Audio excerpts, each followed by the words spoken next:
Le nom de Dieu que nous allons voir aujourd'hui est Yahvé Sabaoth. Yahvé Sabaoth ou Jéhovah Sabaoth. C'est puissant, hein? Alors, que signifie Yahvé Sabaoth ou bien Jéhovah Sabaoth? Yahvé Sabaoth signifie l'Éternel des armées. L'Éternel des armées ou l'Éternel des multitudes. C'est-à-dire un grand nombre, une armée. Et de quelle armée il s'agit? C'est l'armée céleste. Alléluia. Ce n'est pas les armées de la terre. L'Éternel des armées. Il est le général des armées célestes. Il est à la tête des anges. Il est le général. Alléluia. Il ne sait pas combien d'étoiles. Mais c'est le suprême. L'Éternel des armées. Il est tout puissant. L'Éternel des multitudes. Il est tout puissant. Ce nom Yahvé Sabaoth, Jéhovah Sabaoth, nous montre la toute puissance de Dieu. C'est-à-dire que, quel que soit le combat, quand toi-même tu dis Yahvé Sabaoth, Jéhovah Sabaoth, l'Éternel des armées, le général des armées célestes, c'est lui qui est mon Dieu. Yahvé Sabaoth, Jéhovah Sabaoth. Il est puissant. Rien ne lui résiste.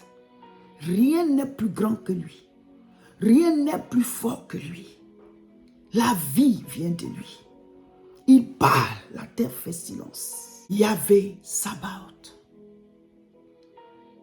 C'est-à-dire, vois l'Éternel, Dieu Tout-Puissant.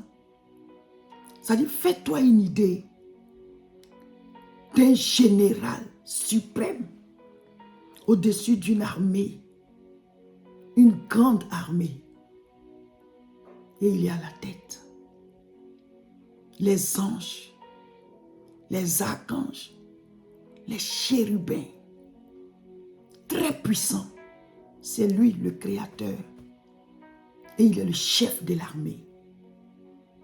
C'est un guerrier redoutable. Tu as peur de quoi? Tu crains quoi? Tu as peur de qui? Tu crains qui?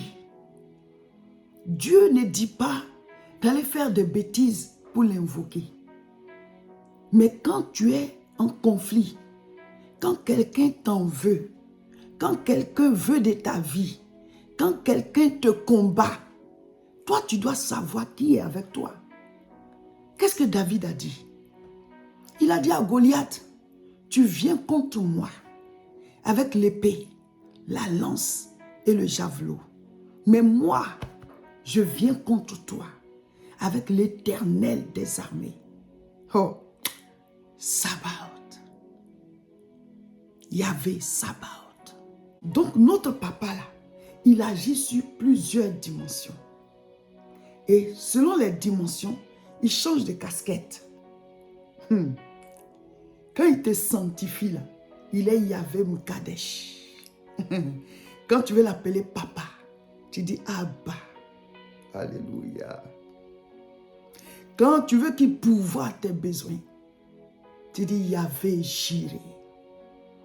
Alléluia. Quand tu veux qu'il soit une barrière, une bannière, une protection, tu dis Yahvé Nissi. C'est-à-dire chaque dimension de Dieu. Maintenant, quand tu es en guerre, quand tu es dans un conflit, quand tu es dans une situation où tu as besoin qu'on te défende, appelle Yahvé Sabaoth au nom de Jésus. Yahvé Sabaoth, l'Éternel des armées. Au nom de Jésus, je t'invoque. Viens me délivrer dans cette histoire. Défends-moi. Oh Père, viens à mon secours. Yahvé Sabaoth, au nom de Jésus, je t'invoque. L'Éternel des armées, je t'invoque dans ma vie.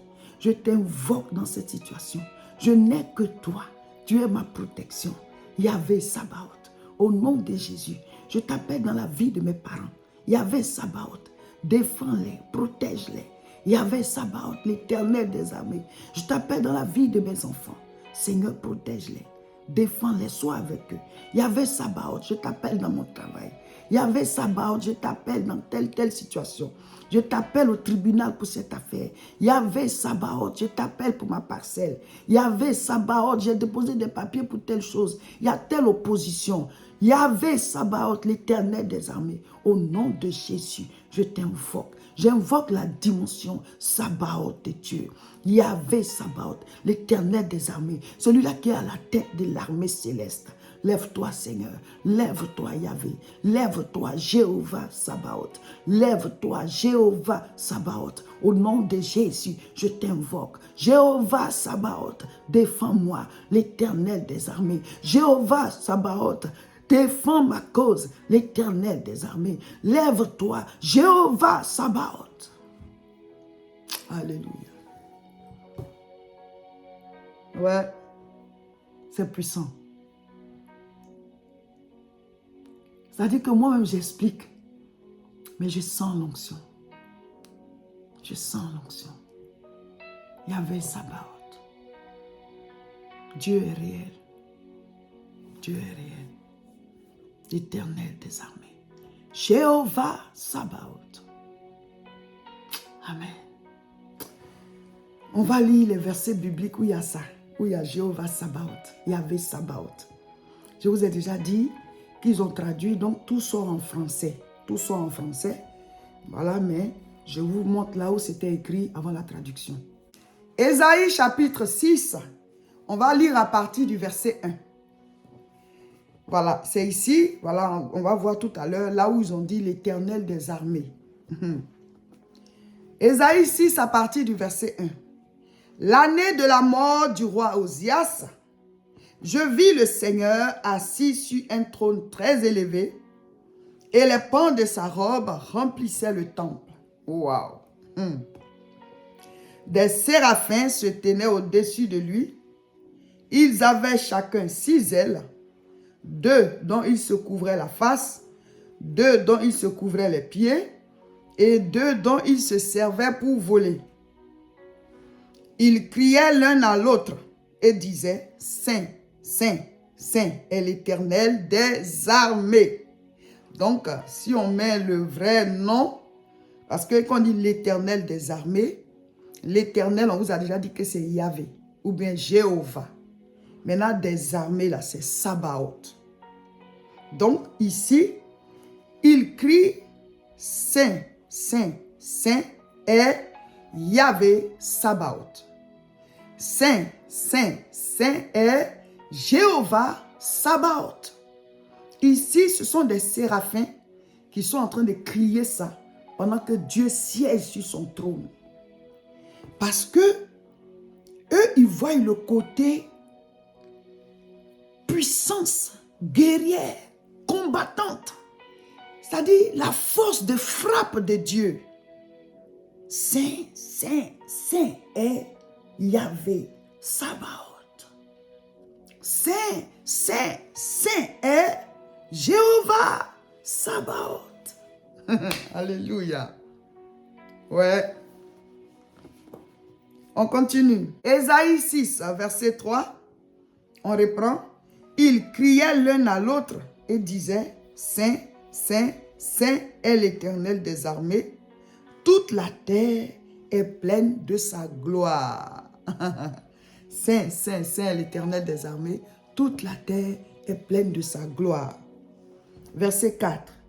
Les portes furent ébranlées dans leur fondement par la voix qui retentissait et la maison se remplit de fumée.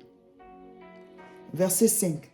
Alors je dis, malheur à moi, je suis perdu, car je suis un homme dont les lèvres sont impures. J'habite au milieu d'un peuple dont les lèvres sont impures, et mes yeux ont vu le roi, l'Éternel des armées. Ici, c'est Ésaïe maintenant, à qui Dieu montrait cette vision, qui a vu Dieu sur le trône, Et le pan de sa robe couvre le temple. Et les séraphins sont en train de crier, Saint, Saint, Saint, et il y avait Sabaoth. Et lui, Esaïe, il dit, wow, parce que ils savent que quand tu vois Dieu là, tu meurs. Donc il dit, malheur à moi. La manière dont Gédéon aussi avait crié, oh, malheur à moi. C'est la même chose, Esaïe aussi en train de dire, malheur à moi. Je suis parmi un peuple dont les lèvres sont impures. Moi-même aussi, mes lèvres sont impures. Et je vois Dieu. Et il dit, je vois Yahvé Sabaoth. On lit, j'habite au milieu d'un peuple dont les lèvres sont impures. Et mes yeux ont vu le roi, l'Éternel des armées. Mes yeux ont vu le roi, Jéhovah Sabaoth. Mes yeux ont vu le roi, Yahvé Sabaoth. Amen. Et à la suite, ça ne nous intéresse pas, mais je lis quand même. Mais l'un des séraphins vola vers lui, tenant à la main une pierre ardente qu'il avait prise sur l'autel avec des pincettes. Il en toucha ma bouche et dit, cela a touché tes lèvres, ton iniquité est enlevée, ton péché est expié. Donc comme Dieu voulait lui montrer sa gloire, se révéler à lui, voilà, Dieu lui a permis de voir tout ça. Mais lui, il a eu peur parce qu'il sait qu'il n'est pas pur. Et donc, il a commencé à crier, malheur à moi. Donc, Dieu a donné la solution. Le séraphin a pris une pierre ardente qu'il est venu poser sur sa bouche pour le sanctifier et ses péchés sont effacés. Ça, tout ça, c'est avant que Jésus ne vienne. Ésaïe, là, c'est avant. Christ est venu après. Maintenant, verset 8.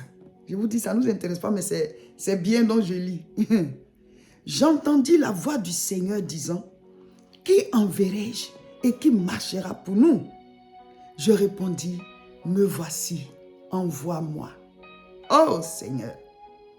Ça, c'est une question que Dieu pose à toutes les générations, à toutes les familles, à tous les pays, à toutes les nations. À chaque âge, Dieu demande, qui enverrai-je et qui marchera pour nous? Ésaïe dit, Seigneur, me voici. Est-ce que toi, tu réponds à Dieu, me voici? Quand il dit, je vais t'envoyer là, pas forcément que tu vas voyager pour aller faire quelque chose. Là où tu es là, est-ce que tu veux être le représentant de Dieu? Est-ce que tu veux marcher pour lui? Qui enverrai-je? Alléluia. Est-ce que dans ta famille, toi, tu veux parler de Dieu? Est-ce que tu veux avoir la vie qui plaît à Dieu pour que ce soit un modèle pour les autres? Est-ce que tu peux marcher pour Dieu?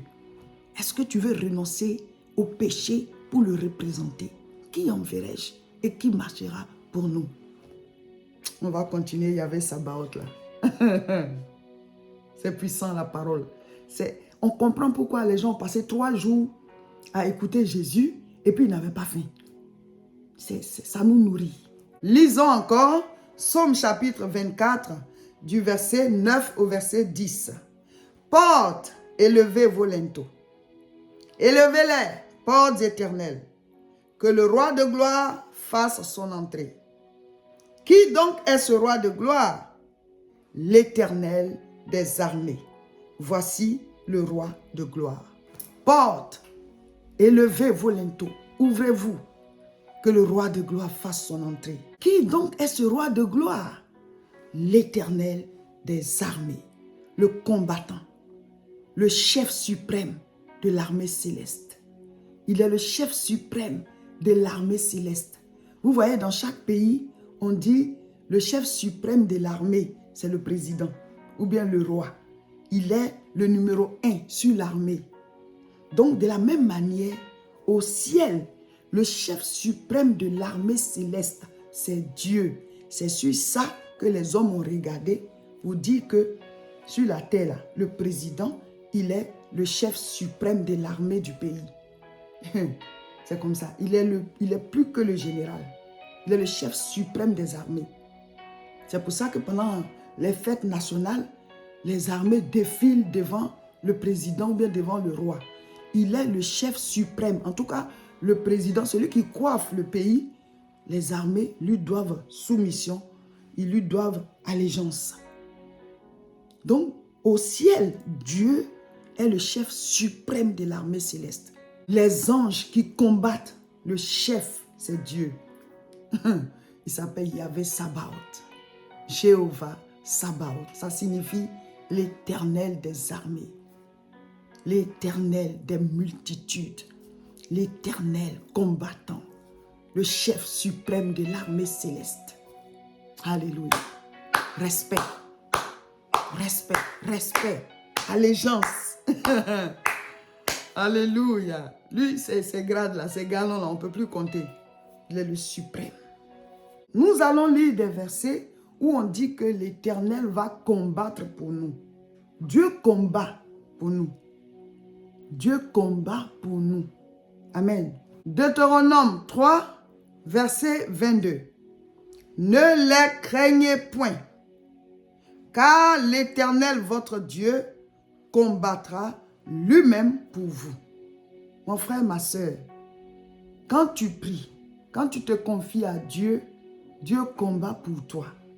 C'est pas qu'il va lutter, voilà, comme s'il n'avait pas de force ou bien les gens étaient au même niveau que lui. Non. Le fait qu'il déploie une puissance pour aller te libérer, c'est ça on dit combat pour toi. Sinon, c'est lui qui a créé les cieux et la terre. Même le souffle de son nez là. Il dit par le souffle de mes narines, je disperse mes ennemis. C'est-à-dire le fait qu'il respire comme ça, ses ennemis sont dispersés. Mais c'est lui Dieu. Donc quand on dit combat pour nous là, c'est pas qu'il est au milieu de la bataille et puis il lutte avant de gagner. Non. Ça veut dire que toi prie, fais ta part. Mais lui il va donner des ordres. La chose va se faire. L'Éternel combat pour nous. Il s'appelle Jéhovah Sabaoth, l'Éternel des armées. Dieu combat pour toi. Il dit seulement un mot et puis la chose se fait. Il est tout puissant. Amen. Ésaïe 49, verset 25. Oui, dit l'Éternel, la capture du puissant lui sera enlevée et le butin du tyran lui échappera. Je combattrai tes ennemis et je sauverai tes fils. Dieu combat pour nous. C'est le Tout-Puissant. Il s'appelle Yahvé Sabaoth.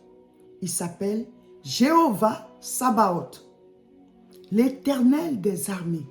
Il combat pour nous. Il nous donne la victoire. Prie. Quand nous prions, Dieu donne des ordres. Et les anges combattent. Dieu, il est trop puissant. Donc quand il dit combat pour nous, là, il donne des ordres et les anges le font. Dieu est trop puissant. Il est partout à la fois. Donc quand il dit combat pour nous, c'est pas qu'il est au milieu en train de lutter et puis il souffre. Non. C'est quand même lui. Il est tout puissant. Donc toi, confie-lui tes combats. On a Yahvé Sabaoth avec nous, mais souvent on tremble. On a Yahvé Sabaoth avec nous. Jéhovah Sabaoth avec nous, mais on a peur. L'esprit de peur te fatigue. Or, tu as l'Éternel des armées avec toi. Le chef suprême des armées célestes. Il est avec toi, mais tu trembles. L'Éternel des armées, Yahvé Sabaoth. Le matin, prie, Yahvé Sabaoth, accompagne-moi. Le soir, avant de dormir, Yahvé Sabaoth. Et tout ça, c'est au nom de Jésus. C'est par le nom de Jésus qu'on a accès à Dieu et qu'on peut découvrir ces différentes dimensions, ces différentes appellations. Parce que à cause du péché, on n'avait pas droit à la présence de Dieu. Donc, toutes tes prières au nom de Jésus, tu invoques Yahvé Sabaoth, Jéhovah Sabaoth, au nom de Jésus. Quelle que soit l'appellation de Dieu que tu veux invoquer, Yahvé Shalom, au nom de Jésus. Yahvé Nissi, au nom de Jésus. Yahvé Mkadesh, au nom de Jésus. Yahvé Jireh, au nom de Jésus. Toutes les dimensions, les appellations de Dieu que tu invoques, fais-le au nom de Jésus. Amen. Mes frères, mes sœurs, Dieu nous a préservés toute l'année. Nous sommes en fin d'année. nous vous recommandons de faire des offrandes d'action de grâce pour remercier le Seigneur pour le souffle. Le souffle, on ne l'achète pas. Offrande d'action de grâce de fin d'année pour vous et vos familles. Moi et ma maison, nous servirons l'Éternel. Des offrandes d'action de grâce, de révélation pour tous ces noms, ces appellations de Dieu que nous sommes en train de découvrir. Il faut tisser des alliances avec le Dieu Tout-Puissant à travers la révélation de ces différentes appellations. Vous connaissez déjà notre contact. Pour ceux qui n'ont pas encore notre contact, le voici. Il apparaît sur l'écran. Enregistrez-le et écrivez-nous sur WhatsApp pour faire parvenir vos offrandes d'action de grâce de fin d'année pour vous-même et vos familles et vos offrandes de révélation de ces différentes appellations, de ces différents noms de Dieu que nous sommes en train de découvrir. Comme si vous vouliez tisser une alliance, parce que c'est ce que les gens ils faisaient à l'époque. Ils bâtissaient des autels et ils sacrifiaient. Mais nous, on ne doit plus le faire parce que Christ a été déjà sacrifié. Mais nous pouvons faire des offrandes d'action de grâce. Nous pouvons donner, sacrifier quelque chose pour avoir cette révélation ou bien tisser une alliance avec cette appellation de Dieu. Le jeûne, c'est en janvier. C'est le mois qui vient. Quand on rentre dans la nouvelle année, le lundi 6 janvier, on commence. Le lundi 6 janvier, on commence. C'est un jeûne de 21 jours. Tous les jours, de 6h à 18h, on sera en jeûne et prière. Pour prendre les choses en main, dès le début de l'année, on sera en jeûne et prière. On a l'habitude de le faire. Donc, si c'est pour la première fois, ben, vous êtes les bienvenus. On va le faire ensemble. Vous allez voir, c'est très édifiant. Il y a beaucoup d'enseignements et des moments de prière puissants. Voilà, c'est la haute tension spirituelle plus le jeûne. Donc, vous voyez que ce sera encore terrible. Donc, préparez-vous. Voilà, on va faire le jeûne du 6 au 26 janvier 2025. Mais avant cela, nous avons 2 croisades. Les 2 dernières croisades de l'année 2024 dans ce mois de décembre. Ce samedi 7 et le samedi d'après le 14. 2 croisades. Samedi 7 décembre et samedi 14 décembre, 14h30. Alfortville, la salle. 71 rue Étienne Dolé, 94 140 Alfortville. C'est au bâtiment A6. C'est un lieu clôturé avec plusieurs bâtiments. Vous entrez, vous allez jusqu'au bout. Ensuite, à gauche, jusqu'au bout, le bâtiment sur lequel il est écrit A6, vous allez au premier niveau. C'est là-bas la croisade. Dieu se glorifie, Dieu se manifeste. Rejoignez-nous et nous allons prier. Ce sont des croisades de combat spirituel. Mes frères, mes sœurs, on est en fin d'année. Il faut redoubler dans la prière pour bien terminer l'année et bien commencer l'année qui vient. Viens combattre spirituellement contre tout ce qui guette ta famille, tout ce qui guette ta vie. Viens combattre spirituellement pour te débarrasser des choses maléfiques, des oppositions, pour te débarrasser de ce que tu ne veux pas prendre pour entrer dans l'année 2025.